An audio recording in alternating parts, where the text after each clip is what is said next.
ನೋಡ್ದ್ಯಾಮ್ಮ ಅವನಿಗೆ ಎಷ್ಟು ಸೊಕ್ಕೈತೆ ಅಂತೇಳಿ, ಭಾಳ ಅಂದ್ರೆ ಭಾಳ ಸೊಕ್ಕೈತಿ. ನಮ್ಮನ್ನ ಏನಾರ ಮಾಡಿ ಕೊಲ್ಬೇಕನ್ನಕತ್ತಾನಂದ್ರೆ ಅವ್ರ ಮನಸ್ಸು ಎಷ್ಟು ಕೆಟ್ಟಿರಬಾರ್ದು ನೀನೇ ಯೋಚನೆ ಮಾಡು. ಅವನ ಮನಸ್ಸು ಏನಾರ ಕಲ್ಲಾಗಿರ್ಲಿಲ್ಲ ಅಂತಿದ್ರೆ ಅವನು ಇಷ್ಟೆಲ್ಲ ನಮ್ಮನ್ನ ಸಾಯಿಸ್ಬೇಕನ್ನೋ ನಿರ್ಧಾರ ತಗೋತಿರ್ಲಿಲ್ಲ. ಅವ್ನು ನಮ್ಮನ್ನು ಸಾಯಿಸ್ಬೇಕನ್ನೋ ನಿರ್ಧಾರ ತೊಗೊಂಡನಂತಂದ್ರೆ ಅವನು ಮನಸ್ಸಿನಾಗ ಏನೇನೋ ತುಂಬ ದೊಡ್ಡ ಪ್ಲ್ಯಾನ್ನ ಮಾಡ್ಯಾನ. ಆ ಪ್ಲ್ಯಾನ್ ಎಲ್ಲ ವರ್ಕೌಟ್ ಆಗಬಾರ್ದು ಅಂದ್ರೆ ನಾವೇನಾರ ಮಾಡ್ಬೇಕು. ನೀನು ಹೇಳ್ದಂಗೆ ನಿಮ್ಮ ಹೊಲದಾಗಿನ ಮನ್ಯಾಗ ಹೋಗಿ ನಾವು ಇರಬೇಕು. ಏನ್ರಿ ಈಗ ನಾವು ಇಲ್ಲಿ ಇರೋದಕ್ಕಿಂತ ಅಲ್ಲಿ ಹೋಗಿರೋದು ಎಷ್ಟೋ ವಾಸಿ. ಇಲ್ಲಿದ್ರೆ ಸುಮ್ಮನೆ ಜಗಳಾಡ್ಕೊತ ಅವನ ಜೊತೆ ಗುದ್ದಾಡ್ಕೊತ ನಮ್ಮ ಜೀವ ಕಳ್ಕೊಬೇಕಾಗತ್ತೆ. ಇರುವಷ್ಟು ದಿನ ನೆಮ್ಮದಿ ಆಗ್ಯಾರೋ ಅಲ್ಲಿ ಹೋಗಿ ಬದುಕನ, ಯಾರಿಗೂ ಗೊತ್ತಾಗಬಾರ್ದು. ನನಗೆ ನಿಮಗೆ ಈ ಹುಡುಗಿಗೆ ಅಷ್ಟೇ ಗೊತ್ತಿರಬೇಕು. ಇನ್ನು ಉಳ್ದವ್ರಿಗೆ ಯಾರಿಗೂ ಗೊತ್ತಾಗ್ತಿರೋ ಹಂಗೆ ಹೋಗೋಣ್ರಿ, ಹೋಗೋಣ. ಸರಿ, ನೀ ಹೆಂಗೆ ಹೇಳ್ತಿ ಹಂಗೆ ಆಗಲಿ. ನಿನ್ನ ಮಾತು ನಾನು ಯಾವತ್ತಾರು ಮೀರೇನೇನ ನೋಡು. ನೀನು ಹೇಳ್ದಂಗನ ಅಲ್ಲೇ ಹೋಗಿ ಇರೋನು. ನಮ್ಮ ಮಗ ಇಷ್ಟು ನಮಗೆ ಕೆಟ್ಟದ್ದು ಬಯಸ್ತಾನಂತ ನಾವು ಯಾವತ್ತೂ ಅಂದ್ಕೊಂಡಿದ್ದಿಲ್ಲ. ಆದ್ರೆ ಇವನ ಮನಸ್ಸು ಇಷ್ಟು ಕೆಟ್ಟದೈತಂತ ನನಗೆ ಇವಾಗ ಗೊತ್ತಾಗೈತಿ. ಇಷ್ಟು ಕೆಟ್ಟ ಮನಸ್ಸಿನ ಮಗ ನನಗಿರ್ತಾನಂತ ನಾನು ಅಂದ್ಕೊಂಡಿದ್ದಿಲ್ಲ ಬಿಡು. ನಾನು ಅಂದ್ಕೊಂಡಿದ್ದಿಲ್ಲ. ಕಷ್ಟನೋ ಸುಖನೋ ಅಷ್ಟು ಒಟ್ಟಾಗಿ ಇರ್ತೇವಂತ ಅಂದ್ಕೊಂಡಿದ್ನಿ. ಆದ್ರೆ ಕಷ್ಟ ಬಂತ ತಂದ್ಕೊಡಿ ಅಂದ್ರೆ ನಮ್ಮನ್ನು ಕೊಲ್ಲಕ್ಕೆ ಹೊಂಟಾನಂದ್ರೆ ಎಷ್ಟು ಇರಬೇಡ. ನಾವೇನಂದು ಅವನಿಗೆ ಬರೀ ಈ ಮದ್ವೆ ಬೇಡಪ್ಪ, ಒಳ್ಳೆ ಹುಡುಗಿನ ನೋಡಿ ಮದ್ವೆ ಮಾಡ್ತಾನೋ. ಆ ಹುಡುಗಿಗೆ ಮದ್ವೆ ಇಷ್ಟ ಇಲ್ಲ ಅಂದ್ರೆ ಬೇಡ ಅಂತ ಅಂತಿದ್ದಷ್ಟೇ. ಇನ್ನು ಇವ್ರಿಗೆ ಮದ್ವೆನ ನಿಲ್ಲಿಸ್ತಾರಂತ ಹೇಳಿ ನಮ್ಮನ್ನು ಕೊಲ್ಲೋ ಪ್ಲ್ಯಾನ್ ಮಾಡ್ಯಾನಂದ್ರೆ ಅವನು ಇನ್ನು ಏನೆಲ್ಲ ಮಾಡಬಾರ್ದು ಅಂತ ಯೋಚನೆ ಮಾಡು. ಬೇಡ, ನಾವು ಮದುವೆ ಹೇಳಿದಂಗೆ ಇಲ್ಲಿಂದ ಹೊರಟೋಗ್ಬಿಡೋನು. ಅಲ್ಲೇ ಹೋಗಿ ಇರೋನು. ನಮಗೆ ಎಷ್ಟು ದಿನ ಆಗುತ್ತೋ ಅಷ್ಟು ದಿನ ಅಲ್ಲೇ ಇರೋನು. ಆಮೇಲೆ ಬೇರೆ ಊರನ್ನ ನೋಡ್ಕೊಂಬಿಡೋನು. ನಾನೇನಾದರೂ ಕೇಳಿಸ್ಕೊಳ್ಳಿಲ್ಲ ಅಂದಿದ್ರೆ, ನೀವೇನಾದರೂ ಅಲ್ಲಿ ಹೋಗಿದ್ರೆ ಇವಾಗ ಅವು ನಿಮ್ಮ ಜೀವನ ತೆಗೆದುಬಿಡ್ತಿದ್ದ. ಚಲೋ ಆಯಿತು, ನಾನು ಕೇಳ್ಕೊಂಡೆ. ನಾನು ಕೇಳ್ಕೋದಿಲ್ಲ ಅಂದಿದ್ರೆ ತುಂಬ ಕಷ್ಟ ಆಗ್ತಿತ್ತು. ಸರಿ, ಇವಾಗ ನಡೀರಿ, ನೀವು ಅಲ್ಲಿಗೆ ಹೋಗಿ ಇರುವಂತ್ರೆ. ಆದ್ರೆ ಈ ವಿಷಯ ಹೊಲಕ್ಕೆ ಹೋಗಿರೋ ನಮ್ಮ ಮಾವಂಗೆ ಅದು ಗೊತ್ತಾಗೇ ಆಗುತ್ತಲ್ಲ. ಅವ್ರಿಗೆ ಗೊತ್ತಾದ್ರೆ ನಡೀತದೆ ಬಿಡ್ರಿ. ಅವ್ರು ಯಾರಿಗೂ ಹೇಳಂಗಿಲ್ಲ. ಅವರು ತುಂಬ ಒಳ್ಳೆಯವರು. ಅವ್ರಿಗೆ ಹಾಲಂತ ಮನಸ್ಸೈತಿ.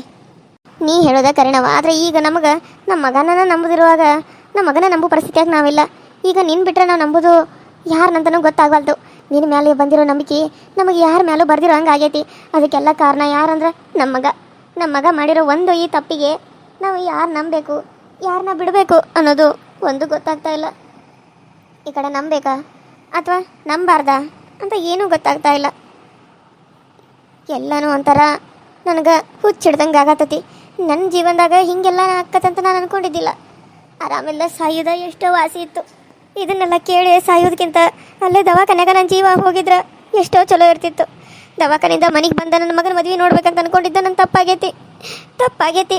ಏನು ಮಾಡೋದು ಇವಾಗ, ಏನು ಮಾಡೋದು? ಹೌದು, ನನಗೂ ಹಂಗೆ ಅನ್ಸಾಕತ್ತದ. ನಾವು ನಮ್ಮ ಮಗನ ಎಷ್ಟೋ ತಪ್ಪಾಗಿರಲಿ ಏನೋ ಆಗಿರಲಿ ಮತ್ತೆ ಎಷ್ಟೋ ಮಾಡಿದ್ರು ನಮ್ಮ ಮಗ ನಮ್ಮ ಕೈ ಬಿಡಂಗಿಲ್ಲ. ನಮ್ಮನ್ನು ಚಲೋ ನೋಡ್ಕೋತಾನೋ ಅಂತ ಅಂದ್ಕೊಂಡಿದ್ವಿ. ಆದರೆ ನಮ್ಮ ಮಗ ನಮ್ಮನ್ನ ನಡು ದಾರಿಯಾಗ ಕೈ ಬಿಡ್ತಾನಂತ ನಾವು ಅಂದ್ಕೊಂಡಿರ್ಲಿಲ್ಲ. ನಾವು ಅವನ್ನ ಇದಕ್ಕೆ ಆಸೆಗೆ ಅಡ್ಡಿ ಆಗ್ತಾವ ಅಂಥೇಳಿ ನಮ್ಮನ್ನ ಕೊಲ್ಲಕ್ಕೆ ಮುಂದಾಗ್ಯಾನಂದ್ರೆ ಅಯ್ಯೋ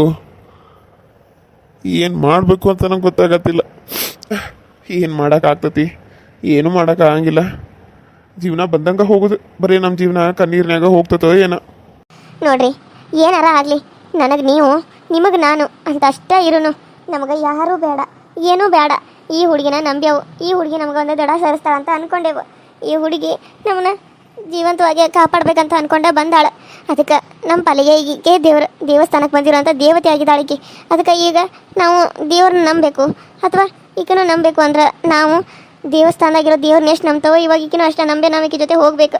ಯಾಕಂದ್ರೆ ಅದನ್ನ ಬಿಟ್ಟು ನಮಗೆ ಬೇರೆ ದಾರಿನೇ ಇಲ್ಲಲ್ಲ. ಈಗ ಬೇರೆ ದಾರಿನೇ ಇಲ್ದಂಗೆ ಆಗೈತಿ. ಹೊತ್ತು ಮಗನ ನಮ್ಮನ್ನ ಮನೆ ಬಿಟ್ಟು ಹೊರಗೆ ಹಾಕ್ತಾ ಅಲ್ಲ ಕೊಲ್ಲಕ್ಕೆ ಹೊಂಟ. ಕಾಪಾಡೋಕೊಬ್ಬಿರ್ತಾನಂತಂದ್ರಲ್ಲ, ಆ ಕಾಪಾಡೋ ರೂಪದಾಗ ಈ ದೇವ್ರು ಬಂದಾಳ. ನಮ್ಮ ಮಗನೂ ಬೇಡ, ಅವನು ಎಲ್ಲಾರ ಹಾಳಾಗಿ ಹೋಗಲಿ. ನಾವು ನಮ್ಮ ಜೀವನ ನೋಡ್ಕೊಳ್ಳೋನು. ಇರೋ ಅಷ್ಟಿನ ನೆಮ್ಮದಿಯಾಗಿ ಖುಷಿಯಾಗಿರೋನು. ಬರ್ರಿ, ಈ ಹುಡುಗಿ ಕರ್ಕೊಂಡು ಹೋಗೋ ಅಲ್ಲೇ ಹೋಗಿ ಆರಾಮಾಗಿ ಇರೋನು. ನೀ ಹೇಳ್ದಂಗೆ ನಿನ್ನ ಜೊತೆಗೆ ಬರಾಕ ನಾವು ಒಪ್ಕೊಂಡವವ. ಆದ್ರೆ ಒಂದು ಮಾತು ನಂಬದು, ಈ ಮದ್ವೆ ತಡಿಬೇಕು, ಈ ಮದ್ವೆ ನಿಲ್ಲಿಸ್ಬೇಕು. ಈ ಮದ್ವೆ ಆಗಬಾರ್ದು. ಈ ಮದ್ವೆ ಆಗೋದ್ರಿಂದ ತೊಂದರೆನ ಜಾಸ್ತಿ ಐತಿ. ಅದಕ್ಕೆ ಹೇಗಾದರೂ ಮಾಡಿ ಈ ಮದ್ವೆನ ನಿಲ್ಲಿಸ್ಬೇಕು. ಅದಕ್ಕೆ ನಿನ್ನಿಂದ ಸಾಧ್ಯ ಆಗ್ತತಿಲ್ಲೋ ಗೊತ್ತಿಲ್ಲ. ಯಾಕಂದ್ರೆ ನೀನು ಬೇರೆ ಬಸರಿ ಅದಿ. ಈಗ ಯಾರಿಂದ ಸಾಧ್ಯ ಆಗ್ತತಿ?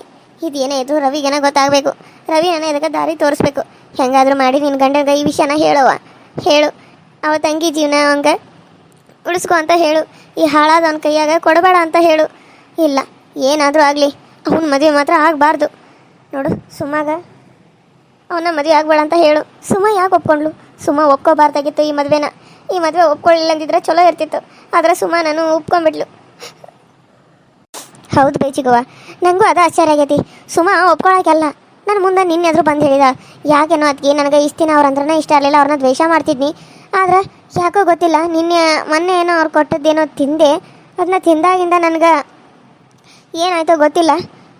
ಕಣ್ಣು ಮುಚ್ಚಿದ್ರು ಅವರೇ, ಕಣ್ಣು ತೆರೆದ್ರು ಅವರೇ, ಎಲ್ಲಿ ನೋಡಿದ್ರು ಅವರೇ ಕಾಣ್ತಾ ಇದ್ದಾರೆ. ಮತ್ತು ಅವರೇ ಬೇಕು ಅನ್ಸತ್ತಾರ. ಅವ್ರನ್ನ ಪ್ರೀತಿ ಮಾಡಬೇಕು, ಅವ್ರನ್ನ ಮದುವೆ ಆಗಬೇಕು ಅಂತ ಅನ್ಸಾಕತ್ತೈತಿ ಅಂತ ಅಂದ್ಲು. ಆದರೆ ಆಮೇಲೆ ಮದುವೆಗೆ ಆದರೂ ನಾನು ಹೆಂಗಾದ್ರೂ ಮಾಡಿ ಈ ಮದುವೆ ತಡೀರಿ ಅಂತ ಅಂದ್ಲು.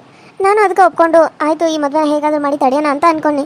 ಆಮೇಲೆ ನೋಡಿದ್ರೆ ನೀವು ಕೇಳಕ್ಕೆ ಬಂದ್ಕೊಡಿ ಅಂದ್ರೆ ಆಕೆ ಒಪ್ಕೊಂಡೇ ಬಿಟ್ಲು. ನನಗದೇ ಆಶ್ಚರ್ಯ ಆಗೈತಿ. ಆಕೆ ಹೆಂಗೆ ಒಪ್ಕೊಂಡ್ಲು? ಆಕೆ ಒಪ್ಕೋಬಾರ್ದಾಗಿತ್ತಲ್ಲ. ಆಕೆ ಒಪ್ಕೋತಾಳಂತ ನಾನು ಅಂದ್ಕೊಂಡೇ ಇದ್ದಿಲ್ಲ.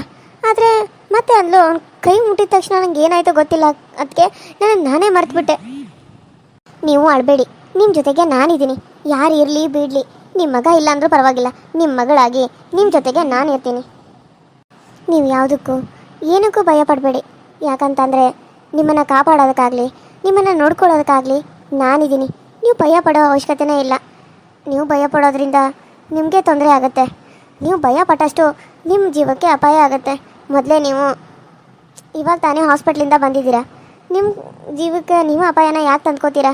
ಇರೋ ಅಷ್ಟು ದಿನ ನೆಮ್ಮದಿಯಾಗಿರಬೇಕು ಅಂದರೆ ಎಲ್ಲನೂ ಚಿಂತೆ ಬಿಟ್ಟು ನೀವು ಆರಾಮಾಗಿ ಇರಬೇಕು ಅಂತಂದರೆ ನೀವು ಯಾರು ಯೋಚನೆನೂ ಮಾಡಬಾರ್ದು. ಹಾಗಾಗಿ ನಿಮಗೆ ನಾನು ಅಲ್ಲಿರೋದಕ್ಕೆ ಹೇಳಿದೆ. ನೋಡಿ, ಇದು ನನಗೆ, ನನ್ನ ಗಂಡನಿಗೆ ಮತ್ತು ನಮ್ಮ ಮಾವನಿಗೆ ಗೊತ್ತಿರುತ್ತೆ ಅಷ್ಟೇ. ಅತ್ತೆಗೂ ಗೊತ್ತಿರಲ್ಲ. ಅತ್ತೆಗೆ ಹೇಳಿದ್ರು ಕೂಡ ಅವರು ಯಾವಾಗಾದರೂ ಅವ್ರಿಗೆ ಹೇಳ್ತಾರೆ. ಅದಕ್ಕೆ ನನಗೆ ಇವಾಗ ಸ್ವಲ್ಪ ಸಮಾಧಾನ ಆಯಿತು ಮಗಳ. ನೀನು ನಮ್ಮ ಮಗಳಂತ ಹೇಳ್ಕೊಂಡೆಲ್ಲ, ನನಗೆ ಎಷ್ಟು ಖುಷಿ ಆಗತ್ತೆ ಗೊತ್ತು. ನಮ್ಮ ಮಗಳನ್ನ ಒಬ್ಬಳ ಅದಾಳ ಅನ್ನೋ ಥರ ಖುಷಿ ಆಗತ್ತಿ. ನಮ್ಮ ಮಗಳಿದ್ಲು, ಮದುವೆ ಆಗಿ ದೂರ ಹೋಗಿಬಿಟ್ಟಾಳು. ಈಗ ಆಕಿ ಸನಿಯಕ್ಕೂ ಬರೋಂಗಿಲ್ಲ. ಆಕಿ ಗಂಡನ ಮನ್ಯಾಗ ಆಕಿಗೆ ನರಕನ ತೋರಿಸ್ತಾರೆ. ಆಕೆರ ನೆಮ್ಮದಿಯಾಗಿದ್ದಾಳೆ ಬಿಡು, ಅಲ್ಲಿ ಹೋಗಿರೋಣ ಅಂತಂದ್ರೆ ಆಕೆ ಕಷ್ಟದಾಗ ಒದ್ದಾಡತ್ತಾಳ. ನಾವು ಹೋಗಿ ಆಕಿಗೆ ತೊಂದರೆ ಕೊಡೋಕೆ ಇಷ್ಟ ಇಲ್ಲ. ಆದ್ರೆ ನೀ ನಮಗೆ ಇನ್ನೊಬ್ಬಾಕಿ ಮಗಳಾಗಿ ಬಂದೆಲ್ಲ, ಆ ದೇವ್ರನ್ನ ನಮಗೆ ಇನ್ನೊಂದು ದಾರಿ ಕೊಟ್ಟಾನ ಅನ್ಸತಿ ಬದುಕಾಕ. ಸರಿ ಅವ್ವ, ಸರಿ ಮಧು, ನಿನಗೆ ಎಷ್ಟು ಧನ್ಯವಾದ ಹೇಳ್ಬೇಕಂತ ನನಗೆ ಗೊತ್ತಾಗವಲ್ತು. ಆದರೆ ಹೇಳ್ದೆ ಇರೋಕ್ಕೂ ಆಗಂಗಿಲ್ಲ. ನಮಗೆ ಆಶ್ರಯ ಕೊಡ್ಬೇಕನ್ನಾಗತ್ತಿದ್ದಿ. ಆದರೆ ನಿನಗೂ ಏನೂ ತೊಂದರೆ ಆಗ್ದಿರೋಂಗೆ ನೋಡ್ಕೋತಾಯಿ. ನನಗೇನೂ ಆಗಲ್ಲ. ನನ್ನ ಜೊತೆ ನನ್ನ ಗಂಡ ಇರಬೇಕಾದ್ರೆ ನನಗೇನಾಗುತ್ತೆ, ನಾನು ಅವ್ರಿಗೆ ಎಲ್ಲ ಹೇಳ್ತೀನಿ. ನೀವು ಏನೂ ಯೋಚನೆ ಮಾಡಬೇಡಿ, ಸರಿನಾ? ಧೈರ್ಯವಾಗಿ ಇರಿ. ಎಲ್ಲನೂ ಏನೇ ಬಂದರೂ ಧೈರ್ಯವಾಗಿ ಎದುರಿಸೋಣ. ಅದು ಏನೇ ಬರಲಿ ಧೈರ್ಯದಿಂದ ಇರೋಣ. ಹೌದು ಮಗಳ, ನೀ ಇಷ್ಟೆಲ್ಲ ಹೇಳಿದ ಮೇಲೆ ನಮಗೂ ಇವಾಗ ಧೈರ್ಯ ಬಂತು.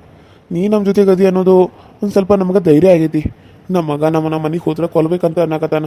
ಆದ್ರೆ ನೀನು ನಮ್ಗೆ ಯಾರಂತ ಗೊತ್ತೇ ಇಲ್ಲ, ಆದ್ರೆ ನಮ್ಮನ್ನ ಮನೆಗೆ ಕರ್ಕೊಂಡು ಹೋಗಿ ಆಶ್ರಯ ಕೊಡ್ಬೇಕಂತ ಅನ್ಕೊಳತ್ತಿದ್ದಿ.